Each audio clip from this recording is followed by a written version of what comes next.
2009 ఎన్నికల్లో కాంగ్రెస్ పార్టీ రెండవసారి గెలిస్తే పల్లె రఘునాథ్ రెడ్డి గారికి టీడీపీకి గుడ్ బై చెప్పి కాంగ్రెస్ పార్టీలోకి రావాలనుకున్నారు, రాజశేఖర రెడ్డితో మాట్లాడారు అనేది అంటుంటారు. అప్పుడు అవన్నీ అంటే మనం మాట్లాడేది లేదు కానీ డైరెక్ట్గా మనకు తెలియదు, ఆయన కలిసినారో లేదో అనేది మాకు తెలియదు, కానీ ప్రచారాల్లో ఉంటాయి ఇవన్నీ, కానీ వాస్తవాలు ఏమనేది మనకు తెలియదు. ఈరోజు పొద్దున్న లేచినప్పటి నుంచి పల్లె రఘునాథ్ రెడ్డి గారు ఎక్కువ జగన్మోహన్ రెడ్డినే ఎక్కువ టార్గెట్ చేసి మాట్లాడుతుంటారు ప్రతి అంశంలో కూడా. దానికి ధీటుగా మీరు ఏ రోజు కూడా నోరు విప్పలేదు. దానికి బాధ్యత ఉండే నాయకులు ఉన్నారు కదా, నియోజకవర్గ స్థాయిలో ఉన్నారు, జిల్లా స్థాయిలో ఉన్నారు, కాబట్టి నేను స్పందించడం ఏంటి ఇంకా దానికి. మీ నియోజకవర్గం కదా అది పుట్టపర్తి అనేది. అంటే ఇప్పుడు నాకేది పుట్టపర్తి నియోజకవర్గం అనేది ఏం లేదు కదా, దానికి సంబంధించిన నాయకులు వాళ్ళు ప్రెస్ మీట్ పెట్టినే అడుగుతారు, లేకపోతే మీరే అడుగుతారు ఏదో మీరు స్పందిస్తున్నారు రఘునాథ్ రెడ్డి మీద ఏమైనా వ్యక్తిగత ఇది. ఒక జగన్మోహన్ రెడ్డి మీద వ్యక్తిగతంగా ఉండే విమర్శలే కానీ రఘునాథ్ రెడ్డి కానీ ఇంకొకటి చేస్తా అనేది నేను ఇంతకుముందు కూడా చెప్పిన. ఆ రోజు కాంగ్రెస్ పార్టీ అంటే రాజశేఖర రెడ్డి, రాజశేఖర రెడ్డి విమర్శిస్తే సరిపోయేది. అసెంబ్లీలో తీసుకోండి, అసెంబ్లీ బయట తీసుకోండి, ఒక రాజశేఖర రెడ్డినే టార్గెట్ చేసేవాళ్ళు చంద్రబాబు నాయుడు కానీ తెలుగుదేశం పార్టీ పెద్దలందరూ కూడా. ఎందుకంటే ఆ రోజు రాజశేఖర రెడ్డి కాంగ్రెస్ పార్టీ రాజశేఖర ఆ విధంగా ఉన్నాడు ప్రజల్లో, నాయకుల్లో, కార్యకర్తల్లో. అందుకు ఆయన్నే టార్గెట్ చేస్తా పోయినా. ఈరోజు కూడా జగన్మోహన్ రెడ్డి లేకపోతే వైఎస్ఆర్ ఏంది, ఆటోమేటిక్గా నిర్వీర్యం అయిపోయినట్లే. సో జగన్మోహన్ రెడ్డిని ఒకటినే టార్గెట్ చేసుకొని చేస్తూ ఉన్నారు. ఇప్పుడు మిగతా అందరినీ అనాల్సిన పనిలే, మోహన్ రెడ్డినో ఇంకొకరినో ఇత 10 మందిని అనాల్సిన పనిలే. ఇంకేం జగన్మోహన్ రెడ్డి తిన్నాడా లేదా 24 గంటలు అదేనే ఉంది. 2014 ఎన్నికల్లో హిందూపురం నుంచి బరిలోకి దిగిన శ్రీధర్ రెడ్డి ఓడిపోయారు. ఇప్పుడు పుట్టపర్తి వైసీపీ నియోజకవర్గ ఇన్ఛార్జిగా ఉన్నారు. ఆయనతో మీకు ఎలాంటి సంబంధాలు ఉన్నాయి? అంటే సంబంధాలు అంటూ నాకేం పెద్దగా ఎప్పుడూ లేవు, ఎందుకంటే వాళ్ళ ఫాదర్ ఇక్కడే రెస్క్యూ ఎండీగా ఉన్నాడు.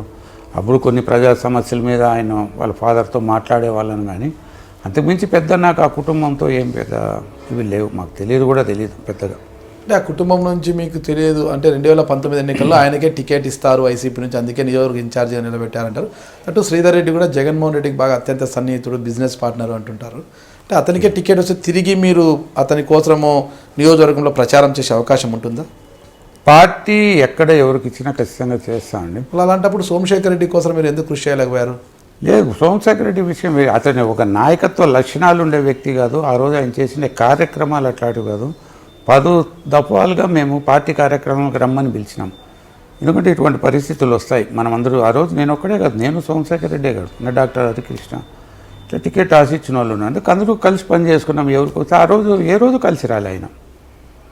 ఎన్నిసార్లు పిలిచినా, ఎన్ని మార్లు నాయకులు వీళ్ళు చెప్పినా కూడా కలిసి వచ్చేవాడు కాదు.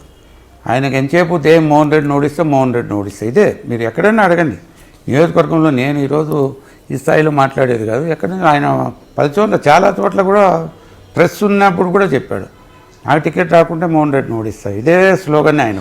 అంటే అవగాహన లేని వ్యక్తులు వీళ్ళు. ఈరోజు నేను సోమశేఖర్ రెడ్డి గురించి ఆయనకు రాజకీయాలు అనేది కానీ ఒక అవగాహన లేని వ్యక్తి. ఏదో కాలేజీలు పెట్టినాడు, డబ్బు సంపాదించుకున్నారు, వస్తామనే ఆలోచన తప్ప వీళ్ళకు ఇదే అవగాహన, పొలిటికల్ అవగాహన ఉంటే ఆ రోజు ఏ రోజైనా కలిసి వచ్చినవాడు. మాతో అందరితో ప్రభుత్వ కార్యక్రమాలు చెప్పినాడు. జగన్మోహన్ రెడ్డి కూడా చెప్పాడంట 2-3 సార్లు కలిసిపోవడం. అవగాహన లేదు ఆయన. అందుకే ఈరోజు ఒకవేళ రాజకీయం చేయాలన్నప్పుడు ఒక తూరు ఓడిపోతాం, అదేం పెద్ద ఇది కాదు. గెలిపోవటం లేదు, వరుసగా 2-3 తూర్లు ఓడిపోయిన వాళ్ళు కూడా ఉన్నారు. వాళ్ళు వస్తూ ఉంటారు, రాజకీయాల్లో ఉంటారు కదా. ఇదేదో టాస్ వేసి మనం లేదంటేనే వెళ్ళిపోయేకి ఇది రాజకీయం అట్లా కాదు కదా. మనల్ని నమ్ముకొని జనాలు, కార్యకర్తలు అంతా ఉంటారు. ఈరోజు నేను ఇంట్లో పోయి కూర్చునేస్తా నాకు వద్దు అంటే ఒప్పుకుంటారా?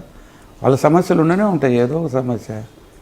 ఇంకోటి తీసుకుంటే ఇక్కడ మనకు కాంగ్రెస్ పార్టీ ప్రస్తుతం ఈ కరువు విషయంలో అయితేనేమి, ఈ రెయిన్ గన్ల విషయంలో అయితేనేమి, రఘువీరారెడ్డి ఏపీపీసీ అధ్యక్షుడు రఘువీరారెడ్డి పాదయాత్ర చేస్తున్నారు. మొత్తం కూడా మొన్న కూడా అమ్మడగురు మండలం కూడా చేశారు. అంటే వీళ్ళకి మద్దతుగా మీరు ఎందుకు నిలవలేకపోతున్నారు? మీ పార్టీ నుంచి సంకేతాలు లేవంటారా? స్థానికంగా మీరేమన్నా?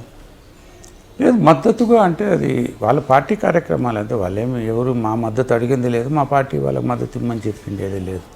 వాళ్ళ పార్టీ కార్యక్రమం వాళ్ళు చేస్తూ ఉన్నారు.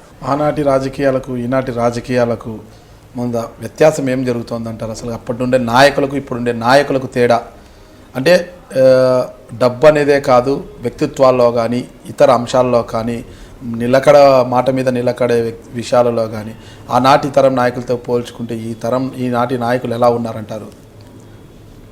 అంటే అప్పుడు నాయకుల్లో ఇంత స్వార్థం లేదను. ప్రజాసేవ అనేదే ఉన్నది. మళ్ళీ మెయిన్ ఆస్తులు కూడబెట్టుకోవడమో లేకపోతే ఇంకేందో ఫ్యూచర్ మీద ఎక్కువ భయమో లేకపోతే ఏమో అనేది లేదు.